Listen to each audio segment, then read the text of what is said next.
غور کے ساتھ سورہ مومنون کی ان ابتدائی آیات پر غور کرنا چاہیے۔ رب فرماتا ہے قد افلح المؤمنون، تحقیق مومن کامیاب ہو گئے۔ کون سے مومن؟ الذین ہم فی صلاتہم خاشعون، وہ جو اپنی نمازوں میں گڑ گڑانے والے ہیں، خشوع کے ساتھ، عاجزی کے ساتھ، انکساری کے ساتھ، ذوق کے ساتھ نماز پڑھنے والے ہیں۔ دیکھیں قرآن نے یہ نہیں کہا شروع میں کہ وہ لوگ اپنی نماز پابندی سے پڑھتے ہیں، بلکہ فرمایا وہ نمازوں میں عاجزی کرتے ہیں، وہ نماز میں خشوع کرتے ہیں، خضوع کرتے ہیں۔ نماز ہم بھی پڑھتے ہیں، ڈھیر سارے لوگ ہیں جن کا یہ مطالبہ ہے کہ میرا نماز میں دل ہی نہیں لگتا۔ پہلی بات تو یہ ہے کہ دل نہ بھی لگے تو نماز پھر بھی پڑھنی ہے، اور دوسری بات یہ ہے کہ دل لگانے کو بھی تو کچھ انسان کے پاس چیزیں ہونی چاہیے نا، کوئی ضروریات ہوتی ہیں۔ سب سے پہلی بات یہ کہ مسئلہ نماز کا نہیں، مسئلہ اہمیت کا ہے۔ آپ نے اللہ تبارک و تعالیٰ کی ذات کی، رب کریم کے جلالت کی جتنی زیادہ اہمیت اپنے دل میں محسوس کر لی، اتنا ہی نماز کی طرف توجہ آپ کی بڑھ جائے گی۔ آپ سادی سی مثال ہے، غور کر لیں، جتنا آپ اپنے استاد کو پروٹوکول دیتے ہیں، جتنی عزت کرتے ہیں، اتنا ہی وقت پہ آپ ان کے پاس پہنچ بھی جاتے ہیں۔ اگر آپ کے دل میں اہمیت نہیں ہے تو آپ ٹال دیں گے، اور جس استاد کی اہمیت ہے اس کے فون کی گھنٹی بجتے ہی فون بھی اٹھایا جائے گا، اور بات پوری مکمل بھی نہیں ہوگی تو کہا جائے گا جیسے آپ کہیں گے، اور جو وقت وہ دیں گے ان سے 10 منٹ پہلے پہنچنے کی کوشش بھی کی جائے گی۔ بس سمجھ لیں دل لگنے نہ لگنے کا مسئلہ نہیں، اہمیت کا مسئلہ ہے۔ آپ جتنی اپنے مالک کی بارگاہ کی اہمیت سمجھ لیں گے، اتنا ہی وقت پہ مسجد آئیں گے، اتنا ہی شوق سے نماز پڑھیں گے۔ دوسری بات، نماز کے ترجمے پہ غور کریں۔ آپ یقین کریں اگر نماز کا ترجمہ ہمیں آ جائے نا تو ہمیں تو یوں لگے کہ ہم تو اپنے مالک کی بارگاہ میں عرض و معروض کرنے حاضر ہوئے ہیں۔ یہ سورہ فاتحہ ہی دیکھ لیں آپ، حضور فرماتے ہیں، رب فرماتا ہے سورۃ فاتحہ آدھی میری ہے آدھی میرے بندے کی ہے۔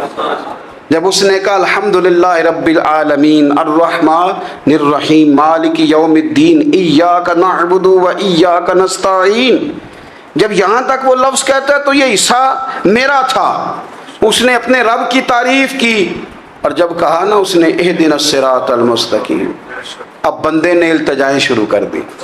اس نے کہا کہ مالک بھی تو ہے، رحمان بھی تو ہے، رحیم بھی تو ہے، عبادت بھی تیری کرتے ہیں تو مدد بھی تو تجھی سے مانگنی ہے نا، اب مہربانی فرمانا اہدنا الصراط المستقیم، ہمیں سیدھا راستہ دکھا دے، صراط الذین انعمت علیہم، ان لوگوں کا راستہ دکھانا جن پر تو نے انعام کیا ہے، غیر المغضوب علیہم ولا الضالین، ان کے راستے پہ نہ چلانا جن پر تیرا غضب ہوا، جو گمراہ ہو گئے ان کے راستے۔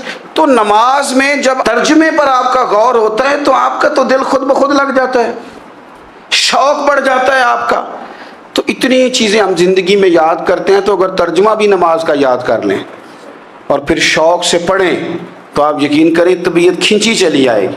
ہمارے یہاں کچھ لوگ نماز پڑھتے ہیں پر بڑی لاپرواہی سے پڑھتے ہیں، کبھی ادھر دیکھتے ہیں کبھی ادھر دیکھتے ہیں، کبھی بال سہلاتے ہیں، اور میں نے دیکھا ہے سجدے جا رہے ہیں تو سیانے سیانے بندے کبھی کپڑے کو چھیڑ رہے ہیں کبھی جگہ کو چھیڑ رہے ہیں۔ میرے نبی کریم صلی اللہ تعالی علیہ وسلم نے فرمایا ان لوگوں کا کیا حال ہے جو اپنی نماز میں نظریں آسمان کی طرف اٹھاتے ہیں، رکوع سے اٹھے تو اوپر دیکھنا شروع کر دیا، کیا حال ہے ان کا۔ اور پھر حضور نے ایک موقع پر تو سختی فرمائی، فرمایا جو نماز پڑھتے اپنی نظریں آسمان کی طرف اٹھاتا ہے وہ باز آ جائے، ورنہ ایسا نہ ہو کہ رب اس کی آنکھیں ہی چھین لے، وہ باز آ جائے اس کام سے۔ خشوع کے ساتھ نماز پڑھے، عاجزی کے ساتھ نماز پڑھے، اس کا دل لگا ہوا ہو نماز کے اندر۔ میرے نبی پاک صلی اللہ تعالیٰ علیہ وآلہ وسلم کے غلام حضرت انس بن مالک رضی اللہ تعالیٰ عنہ فرماتے ہیں کہ رسول پاک صلی اللہ علیہ وسلم نے مجھ سے فرمایا تھا کہ بیٹے نماز میں ادھر ادھر دیکھنے سے بچو، کیونکہ فرمایا نماز میں ادھر ادھر توجہ کرنا یہ بندے کو ہلاک کر دیتا ہے، ہلاکت ہے اس میں اگر تم نے ادھر ادھر توجہ کی۔ نماز تم مالک کی بارگاہ میں کھڑے ہو اور تم دیکھ ادھر ادھر رہے ہو، تو ایک تو نماز عاجزی کے ساتھ، پھر فرمایا والذین ہم عن اللغو معرضون، وہ لوگ جو فضول باتوں سے، لغویات سے اپنا منہ پھیر لیتے ہیں، فضولیات سے۔ ہمارے ہاں نا بہت سارے لوگ ایسے ہیں جو بلا وجہ ان چیزوں میں دلچسپی لیتے ہیں جو ان کے مطلب کی نہیں ہے، ان کے مطلب کی مطلب آپ کسی سے ملیں کہتے ہیں کیا حال ہے، ٹھیک ہے جی، بچوں کا کیا حال ہے، ٹھیک ہے، بچے کتنے ہیں؟ تو بھئی آپ کو جب پتہ ہی نہیں تھا کتنے ہیں تو حال کیوں پوچھا آپ نے؟ آپ کرتے کیا ہیں؟ آپ کا بڑا بھائی کیا کرتا ہے، چھوٹا بھائی کیا کرتا ہے، ابا جی کیا کرتے ہیں؟ بھئی آپ کے مطلب کی بات نہیں، آپ مطلب کی مقصد کی بات کریں، بے مقصد باتوں میں الجھنے کی ضرورت نہیں ہے۔ دیکھیں، اپنا ادارہ میں چلاتا ہوں، اپنا گھر آپ چلاتے ہیں، اپنی ڈیوٹی آپ کرتے ہیں، آپ کو زیادہ بہتر پتہ ہے کہ آپ اپنا گھر کیسے چلا رہے ہیں، مجھے زیادہ بہتر پتہ ہے کہ میں مدرسہ مسجد، مجھے زیادہ بہتر پتہ ہے اس کے اندر کون سی اصطلاح کس طرح کرنی ہے، یہ مجھ سے زیادہ بہتر کوئی بندہ جانتا نہیں۔ اب ہم کیا کرتے ہیں، جب ہم دوسرے کے کام میں مداخلت کرتے ہیں تو دو نقصان ہوتے ہیں، ایک تو اس کے ساتھ ہمارا رائے کا اختلاف ہو جاتا ہے، اور دوسرا ہمارے اپنے بہت سارے کام رہ جاتے ہیں کیونکہ ہماری توجہ ہی دوسرے کی جانب تھی، اپنے بڑے سارے کام رہ جاتے ہیں۔ اس لیے بہت ساری ایسی چیزیں ہیں جن میں بلا وجہ کوئی مقصد نہیں۔ ہم پرانے لوگوں سے باتیں سنا کرتے تھے، ہمارے بزرگ کہا کرتے تھے جڑے پنڈ جانا نہیں، جڑے پنڈ جانا نہیں ہوتا راہ پوچھنے دی کی، لغویات میں نہ الجھے، فضولیات میں نہ الجھے، یعنی ٹو میں رہنا، ٹو میں۔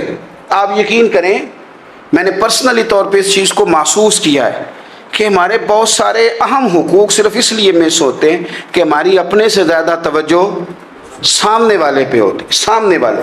میں نے دیکھا بڑے بڑے عجیب سوال اور بڑے بڑے انوکھے سوال، مطلب یہ کہ اتنی لمبی چوڑی، اور لوگوں کو بڑا پتہ ہوتا ہے یہ فلاں آدمی جو ہے اس کے بچے کتنے ہیں، وہ بیاہ کہاں پہ ہیں، کس کس علاقے میں ان کی شادیاں ہوئی ہیں، اتنی تفصیلات کی ہمیں ضرورت نہیں ہے۔ ہم